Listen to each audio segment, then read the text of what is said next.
Question number हमारे पास अब next है कि ABCD is a rectangle in which diagonal AC bisect angle A as well as angle C। तो सबसे पहले बच्चों एक फिगर बनाते हैं और फिगर से हम समझते हैं कि क्वेश्चन क्या कह रहा है आपको।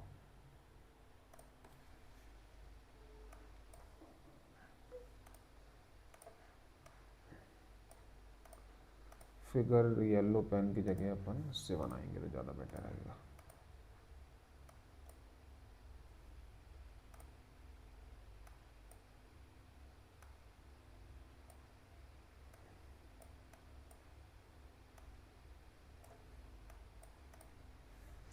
ठीक है ना।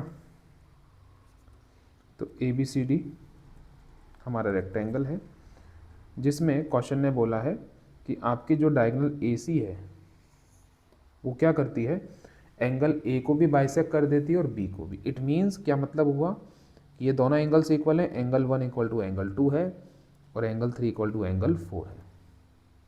ठीक है ना। तो सबसे पहले तो मैं क्या करूँगा, यहाँ पर फिगर कॉपी कर लूँगा जिससे मेरा काम ईजी हो जाएगा।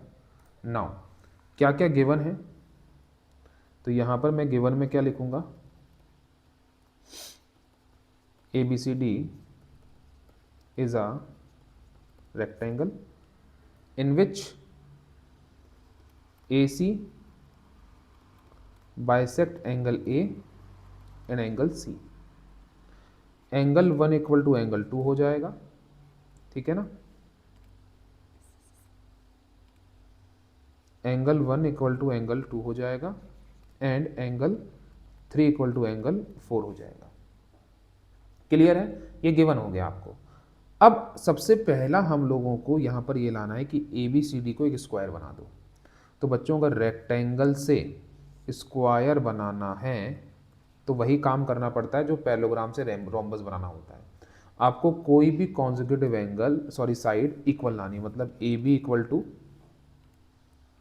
क्या ले आओ आप, AB इक्वल टू या तो BC ले आओ या फिर BC इक्वल टू DC ले आओ या फिर DC इक्वल टू AD ले आओ या फिर AD इक्वल टू AB ले आओ। इनमें से कुछ भी एक काम कर लो आप, तो आपका जो रेक्टेंगल है वो क्या बन जाएगा, आपका स्क्वायर बन जाएगा। आई होप आप लोगों को समझ में आ रहा होगा। ठीक है ना। उसके बाद सेकंड पार्ट बाद में देखेंगे, पहला पार्ट तो करें, इसको स्क्वायर तो बनाएं। ठीक है ना। तो अब हम लोगों को AB इक्वल टू BC बनाना है सर।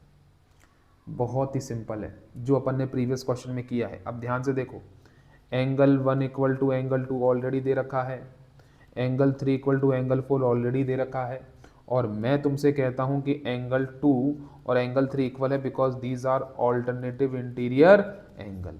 तो भैया इन तीनों को देखते हुए आप ये कह सकते हो कि angle 2 equal to sir angle 4 है। जब एंगल 2 और एंगल 4 इक्वल हो गया, अब कई लोगों को समझ में नहीं आता कैसे हो गया। देखो 2 किसके बराबर है, 3 के, और 3 किसके बराबर है, 4 के। तो 2 और 4 इक्वल हुआ कि नहीं हुआ, अरे हाँ कि ना। सिमिलरली 1 और 3 भी क्या हो गया है, पर ये जरूरत नहीं है तो लिख नहीं दे, 1 और 3 भी क्या है, इक्वल ही है। नाउ जब एंगल 2 और एंगल 4 इक्वल है तो मैं ट्राइंगल ABC की बात कर लेता हूं। जब मैं ट्राइंगल ABC की बात करता हूं और उसके अंदर एंगल 2 इक्वल टू एंगल 4 आ जाता है तो आप तुरंत बोलोगे सर ABC तो आइसोसेलेस ट्राइंगल बन चुका है। और एक ऐसा आइसोसेलेस ट्राइंगल जिसके दो एंगल्स इक्वल हैं तो उसकी अपोजिट साइड्स भी क्या होती हैं, इक्वल होती हैं, है ना। यस और नो, ये याद है ना आप लोगों को। तो जब आप ये कह रहे हो कि एंगल 2 इक्वल टू एंगल 4 है तो मैं कह सकता हूं कि sir AB equal to BC है। क्यों, एंगल 2 की अपोजिट साइड कौन है, BC है। एंगल 4 की अपोजिट साइड कौन है, AB है। यहां पर हमारे पास प्रॉपर्टी होती है, रीजन है हमारे पास, in a isosceles triangle sides opposite to equal angles are equal. ये लिखोगे तो AB इक्वल टू क्या आ गया आपके पास, BC। तो देखो बच्चों, रेक्टेंगल में अपोजिट साइड्स तो इक्वल होती हैं, AB इक्वल टू CD तो है ही and BC equal to AD तो है ही। और आप क्या ले आए, आप ले आए कि sir AB equal to BC हो गया। अगर हम तीनों को देख लें तो हम ये कह सकते हैं कि चारों ही साइड्स क्या हो चुकी है, चारों ही साइड्स इक्वल हो चुकी है। जब चारों ही साइड्स इक्वल हो चुकी है तो जो फिगर है, hence ABCD is a square. ABCD क्या बन गया आपका, स्क्वायर बन गया। क्लियर है इतना। नाउ अब इसका अपन सेकंड पार्ट देखते हैं। सेकंड पार्ट में आपको क्या लाना है, सेकेंड पार्ट में आपको यहाँ पर ये लाना है कि diagonals B D bisect B as well as angle D. ठीक है ना, तो सबसे पहले तो आपको डायगोनल बनानी पड़ेगी। फिगर एक बार वापस से अपन कॉपी पेस्ट कर लेते हैं। तो यहाँ पर आपके पास जो डायगोनल बी डी है ही नहीं, तो सबसे पहले तो डायगोनल बी डी बना लेते हैं अपन। ठीक है ना, डायगोनल बीडी में आपको ये प्रूफ करना है कि डायगोनल बीडी एंगल डी को बाइसेक्ट करती है, मतलब ये दोनों एंगल्स इक्वल होने चाहिए, और एंगल बी को भी बाइसेक्ट करती है, मतलब ये दोनों एंगल्स। कौन कौन से एंगल सर? तो यहाँ पर अगर मैं नाम लिख दूं तो यहाँ पर 5 और 6 इक्वल लाना है और 7 और 8 इक्वल लाना है। क्या करना है यहाँ पर टू प्रूफ सेकेंड क्वेश्चन में? सेकेंड क्वेश्चन के अंदर आपको एंगल 5 इक्वल टू एंगल 6 लाना है and angle 7 equal to angle 8 लेके आना है। 5 इक्वल टू 6 लाना है। 5 इक्वल टू 6 कैसे आएगा सर? अरे भैया 5 इक्वल टू 6 बहुत आराम से आ जाएगा, 7 इक्वल टू 8 बहुत आराम से आ जाएगा। अगर आप triangle D A B and triangle D A B and triangle B C D को कॉन्ग्रुएंट बना दें, ट्राइंगल डी ए बी को और ट्राइंगल बी सी डी को अगर कॉन्ग्रुएंट बना दिया जाए तो काम बन जाएगा। सबसे पहले तो यहाँ पर आप देख सकते हैं कि सर डी ए जो है ट्राइंगल डी ए बी में से डी ए ले लिया और ट्राइंगल बी सी डी में से आपने बी सी ले लिया, बिकॉज ये एक स्क्वायर है, स्क्वायर में ऑल साइड्स इक्वल होती हैं, तो हो जाएगा, ये हजम कर लोगे आप लोग।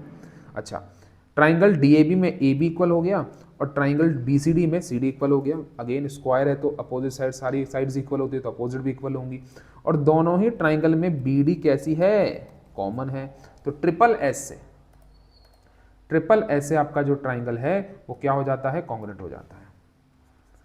ठीक है ना, तो triangle D A B congruent हो जाता है ट्राइंगल बी सी डी के by triple S. Triple S से कॉन्ग्रुएंट हो गया तो आप बोल सकते हो sir by C P C T angle 5 equal to angle 6 हो जाएगा और एंगल 7 इक्वल टू एंगल 8 हो जाएगा। क्या मेरी बात समझ में आ रही है? क्वेश्चन समझ में आया? कितना सिंपल था। स्टेप बाय स्टेप देखो, वीडियो को पॉज करके एक एक चीज़ को नोट करो, बार बार देखो जब तक समझ में ना आ जाए।